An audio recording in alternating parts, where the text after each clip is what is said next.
O movimento unidimensional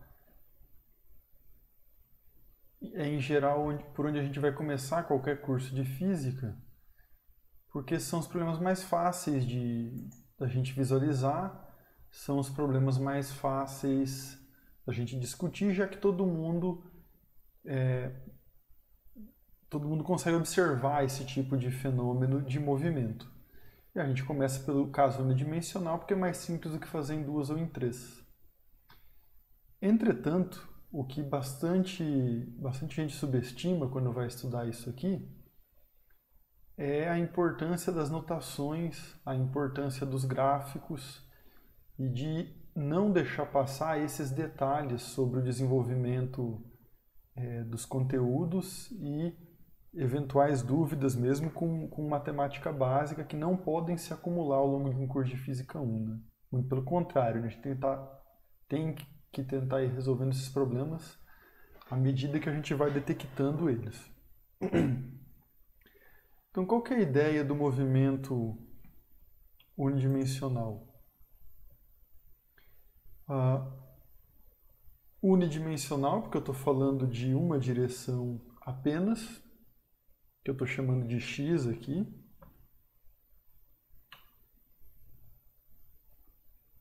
Esse x que está aqui, que eu estou riscando de amarelo embaixo. Então a ideia é simplesmente que um objeto, por exemplo um carro, ele está numa posição x1, no instante t1, poderia ser 0 hora, poderia ser 3 horas da tarde, sei lá, 2h49, que é a hora que eu estou gravando isso aqui. E um tempo depois, alguns segundos, alguns minutos, algumas horas, esse objeto está numa nova posição que eu estou chamando de x2. Então isso caracteriza o movimento unidimensional, só tem movimento, no caso que eu estou representando aqui, só para a direita. A questão é que esse movimento pode estar de diversas maneiras. Esse objeto pode começar a se movimentar, parar e andar de novo, mas por enquanto a gente vai falar também do caso mais simples, que é o que a gente chama de movimento retilíneo uniforme. Então, o movimento retilíneo uniforme, que é o que a gente chama de MRU, então o M é de movimento, o R porque é reto, o U porque é uniforme. Então, movimento retilíneo uniforme. Então, em intervalos de tempos iguais, esse objeto vai percorrer distâncias iguais. O que é importante para a gente, já que esse é o movimento mais simples, é entender quais são as maneiras, os instrumentos que a gente tem para representar ele. E um que é talvez o mais fundamental em física, não só para falar de movimento, mas com qualquer outra parte da física que a gente vai ver depois, é tratar isso em gráficos. Então eu já deixei pré-desenhado aqui para ficar um pouco mais rápido. Qual é a ideia? Aqui eu coloco na vertical a posição, que é o que está aqui. Entre parênteses está a unidade dessa variável x, que eu coloquei metro, não poderia ser outra coisa. E no eixo horizontal está o tempo medido em segundos. Então aqui tem diversos valores de tempo. E a gente usa isso aqui como se fosse uma tabela. Então, qual que é a ideia? No instante t1 que está aqui, ó, havia esse ponto preto aqui, que eu fiz o pontinho amarelo agora, que ele representa qual era a posição ocupada pelo carrinho no instante t1. À medida que o tempo passa, a gente vai para t2, por exemplo, e aí a posição que a gente tem agora é outra, é a posição x2. E assim sucessivamente. No instante t3, eu tenho a posição que eu estou chamando de x3. No t4, eu tenho a posição que eu estou chamando de x4. Nessa representação, se eu estou falando de movimento retilíneo uniforme, esse gráfico vai dar uma reta. Então isso quer dizer que essa informação sobre a velocidade, que é constante no movimento retilíneo uniforme, está contida de alguma forma nesse gráfico aqui. Então por que isso? Imagina que o veículo que a gente está analisando aqui tivesse se deslocando mais rápido. Então quer dizer que, sei lá, em x1 e t1 ele poderia estar na mesma posição que a gente está vendo aqui onde eu estou colocando agora, mas suponha que em t2 ele estivesse a uma distância maior do que x2 e que em t3 ele estivesse a uma distância maior do que x3 e analogamente a mesma coisa para x4. Então isso significaria que essa reta estaria mais inclinada, mais ou menos como essa verde que eu estou representando agora. Por outro lado, se ele tivesse ido mais devagar, isso significaria que em T2 ele ainda não ia ter chegado em x2, então ia estar aqui para baixo. Em T3 ele não ia ter chegado em x3, então também ia estar aqui para baixo. E analogamente para T4. Então isso ia dar um movimento representado por uma reta assim, menos inclinada.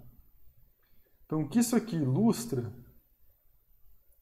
é que num extremo eu tenho aqui, a posição é a mesma. Se eu deixar essa linha verde aqui, em qualquer instante de tempo t, eu estaria ocupando a mesma posição x1. E à medida que eu vou inclinando mais essa curva, eu estou indo para situações em que a velocidade é mais alta, né? Então a velocidade absurdamente alta seria representada por uma inclinação muito grande aqui. Que significaria que num tempo muito curto, né, que seria, por exemplo, o tempo para ir de T1 até aqui assim, então nesse intervalo de tempo aqui, eu teria percorrido uma distância muito grande, como essa aqui. Então isso seria uma velocidade muito grande nesse gráfico. Agora, a gente tem, então, intuitivamente já, uma noção de que alguma coisa relacionada a essa inclinação aqui está associada com a velocidade. E o que a gente faz quando vai calcular uma velocidade? Se a gente for pensar nesse intervalo entre x1 e x2, por exemplo.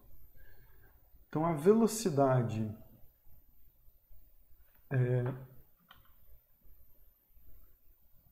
entre as posições x1 e x2, quando o carro se locomoveu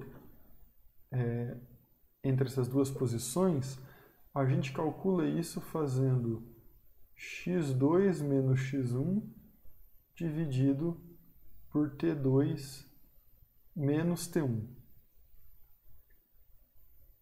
O que vai ter dimensões de metro por segundo.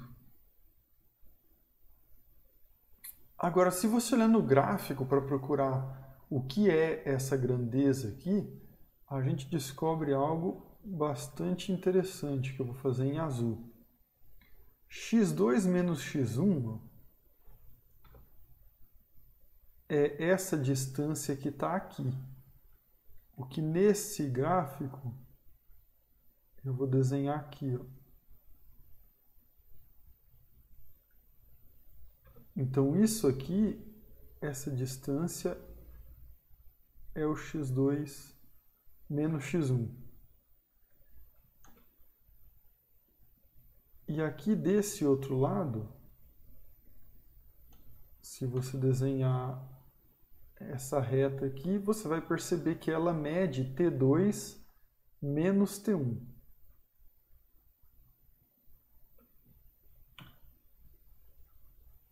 T2 menos T1. Então veja só, quando a gente está calculando essa velocidade de x1 a x2, o que a gente está fazendo é dividir x2 menos x1 por T2 menos T1. E dizendo em outras palavras, esse negócio aqui desse lado é o que a gente chama de cateto oposto. E esse aqui, deixa eu fazer assim.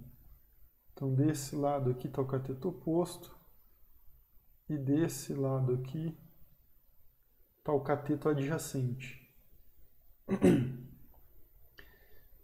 Então, quer dizer que, na verdade, se a gente preferir fazer uma interpretação gráfica, geométrica do negócio, o que a gente está fazendo para calcular a velocidade é calcular a tangente de θ, que ela é definida justamente para um triângulo retângulo como esse aqui, justamente como o cateto oposto dividido pelo cateto adjacente. E esse cateto oposto mede x2 menos x1, enquanto o cateto adjacente mede T2 menos T1. Ou seja, então, no movimento retilíneo uniforme, a velocidade aqui corresponde à tangente de θ neste gráfico que estamos fazendo, né? Então, num gráfico de posição por tempo, posição e tempo, se ele der uma reta, significa que eu estou falando de movimento retilíneo uniforme. Se o movimento é retilíneo uniforme, eu posso desenhar um triângulo retângulo e se eu calcular a tangente de θ, o valor dela equivale à mesma coisa do que se eu medir a posição e o tempo em dois instantes diferentes e calcular a velocidade. Então a velocidade é a tangente de θ. Mas é claro que existem situações mais gerais do que essa. Por exemplo, essa aqui que eu coloquei na figura 3.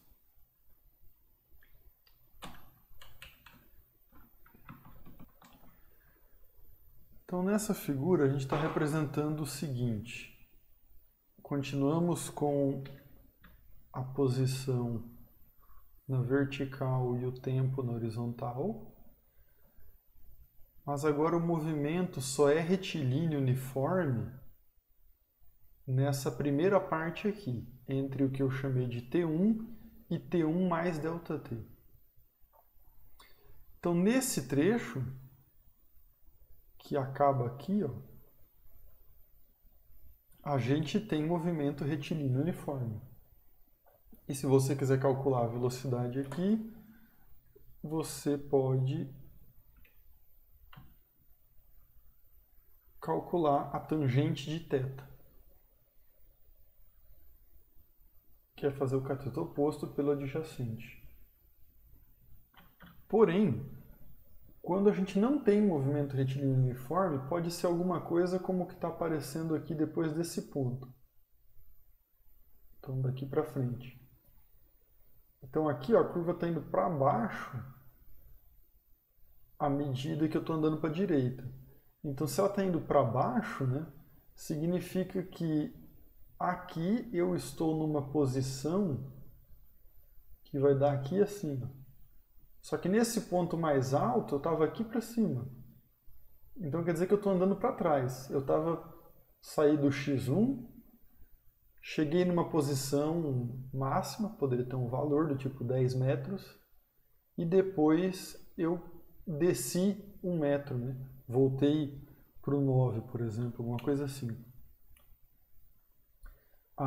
Mas isso aqui não está acontecendo de uma maneira retilínea e uniforme, né? Não é uma não é uma reta como aqui, não é uma reta assim para baixo, ou melhor, assim para baixo. É uma curva contínua. Então, aos poucos, essa velocidade está diminuindo, ela vai diminuindo e a posição vai diminuindo. E depois de alguma região aqui por perto do T2, essa posição volta a aumentar, né? A inclinação volta a apontar para cima.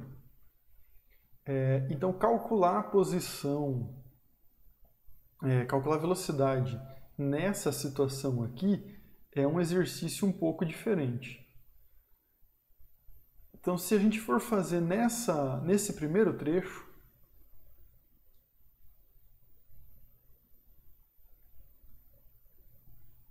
deixa eu deixar o gráfico, vou deixar aqui assim, só sumiu o X1 ali, mas vocês vão lembrar, né? Então, aqui está o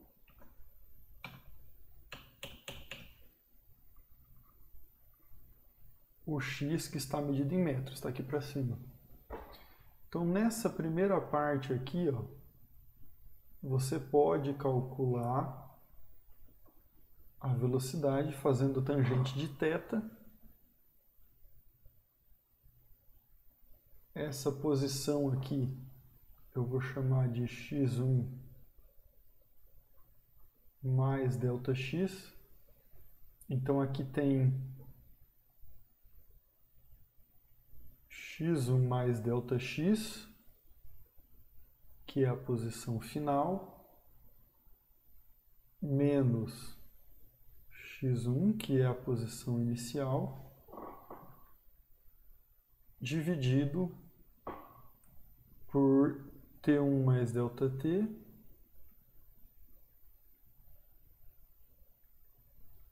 que subtrai do T1, né? Então isso significa a parte de cima dessa fração dá o cateto oposto aqui, que é o x1 mais ΔX menos o x1, e a parte de baixo dá o cateto adjacente, que é o T1 mais ΔT menos o T1. E aí, se a gente fizer essa conta, como tem x1 aqui e aqui, T1 aqui e aqui, isso aqui vai dar simplesmente ΔX por ΔT. Que é claro, eu escolhi intencionalmente essa nomenclatura para ficar dessa forma aqui, que é o que a gente costuma chamar de deslocamento, né? Então, deslocamento por tempo, isso aqui é a velocidade. Nesse intervalo, então, em qualquer instante que eu escolhi aqui, a velocidade é a mesma. Por isso, eu posso dizer que a velocidade é constante e que a velocidade média é o mesmo valor dessa constante, já que ela não muda, né? Então, eu só tenho a velocidade v. Só que agora, depois do instante t1 mais ΔT, aí faz sentido pensar de uma maneira um pouco diferente. Vou fazer nesse outro canto aqui. A primeira coisa é que faz sentido aqui falar em duas velocidades diferentes. Então vamos pegar por ficar mais fácil aqui já da forma que eu estou escrevendo, vamos pegar essa parte aqui, ó. Então entre T2 e T2 mais ΔT, qual é a velocidade? Então veja que se o movimento fosse retilíneo uniforme, esse gráfico aqui deveria ser uma reta assim. Mas ele não é uma reta, ele tem essa parte aqui, ó, que está meio arredondada, né?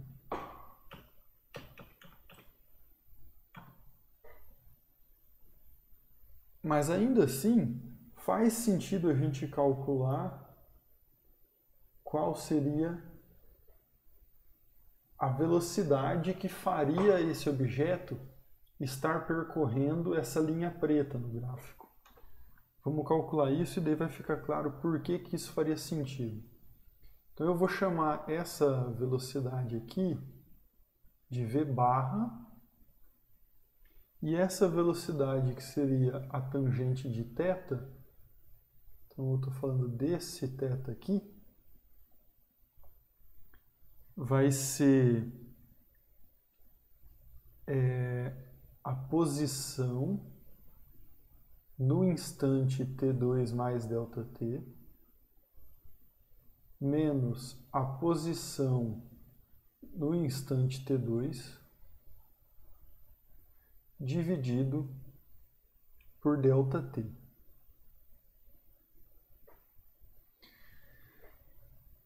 Então, e isso aqui é simplesmente a mesma coisa do que a gente já fez antes de calcular o cateto oposto pelo adjacente. Então, o cateto oposto vai ser o x de t2 mais ΔT menos o x de t2. E o cateto adjacente é simplesmente o ΔT, porque da forma que eu coloquei aqui, ó, se esse aqui é o tempo final e esse é o inicial, um menos o outro vai dar só o ΔT. Mas eu chamei isso aqui de V barra porque isso é a velocidade média no trajeto. Então, se um objeto se mover da posição que ele estava aqui para outra posição com essa velocidade, ele ia chegar, partir daqui e chegar aqui junto com o objeto que a gente está analisando que descreve a curva vermelha. Mas isso não significa que eles fizeram o mesmo trajeto ou tiveram a mesma velocidade. É que na média, com essa velocidade, você conseguiria chegar ao mesmo tempo que o nosso carrinho. Então isso aqui é uma das velocidades que pode ser importante quando eu tenho um movimento que não é uniforme. Quando eu vou falar de um instante, aqui no meio, à medida que o tempo passa entre t2 e t2 mais ΔT, a velocidade vai aumentando. Então quer dizer que ela está mudando de valor em cada instante. Então o que a gente poderia fazer para tentar calcular essa velocidade com mais precisão? A gente calcularia o que a gente chama de derivada, que não é um bicho de 7 cabeças. A velocidade instantânea no instante t2. Então, qual é a velocidade que ele tem exatamente quando ele está aqui?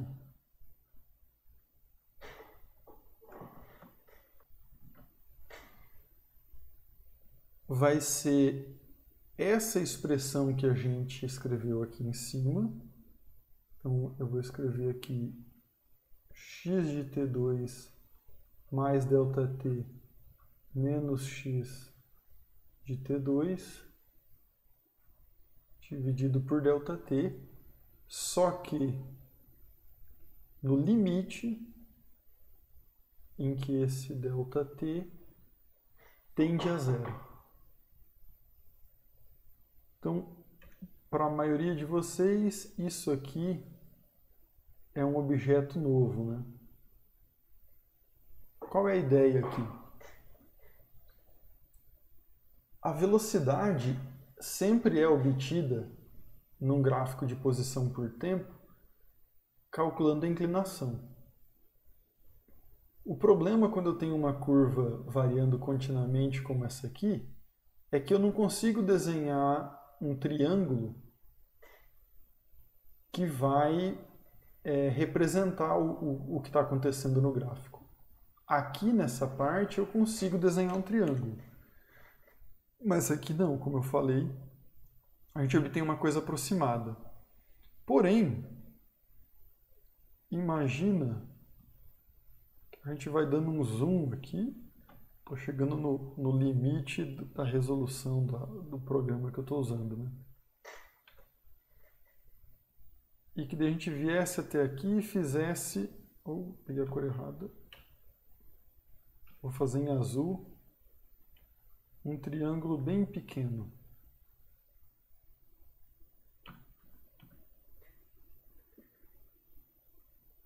Assim. Então esse triângulo que eu estou desenhando aqui agora, com os dois catetos adjacente e oposto, que eu estou desenhando em verde, virou um triângulo menor que está bem próximo de representar a linha vermelha. Eu quero dizer que essa curva azul aqui, ela está passando praticamente em cima da curva vermelha, né? Então o que eu faço quando eu estou aplicando esse limite de ΔT tendendo a zero é que eu estou diminuindo esse cateto adjacente. Porque veja só, o tamanho do cateto adjacente é o ΔT. Então se eu vou fazendo esse ΔT diminuir, eu estou fazendo visualmente, você pode imaginar como um triângulo que vai ficando cada vez menor. E no limite em que esse triângulo ele é quase zero, o que a gente chama de infinitesimal, eu vou estar calculando a velocidade no instante t2. E como essa velocidade é no instante t2, é por isso que eu chamo ela de velocidade instantânea, que é o que está aqui. E esse objeto que está aqui do lado é o que a gente chama de derivada.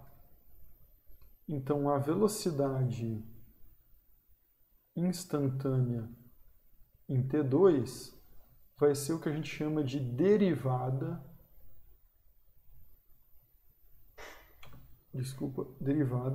da posição que varia em função do tempo com relação ao tempo. Esse objeto aqui, dt, é o que a gente vai chamar de derivada com relação ao tempo. Então, quando eu calculo a derivada, o que eu estou fazendo é calcular qual é a tangente do ângulo no gráfico. Só que eu posso fazer isso num monte de situações sem fazer o gráfico. Então, vira um método algébrico de você fazer um procedimento que a gente vai falar com mais detalhe daqui a pouco, e você obtém uma expressão para velocidade, por exemplo, sem que seja necessário fazer o gráfico. E essa velocidade, ela não é a mesma coisa que a velocidade com a barra lá em cima que eu coloquei, que eu falei que é a velocidade média.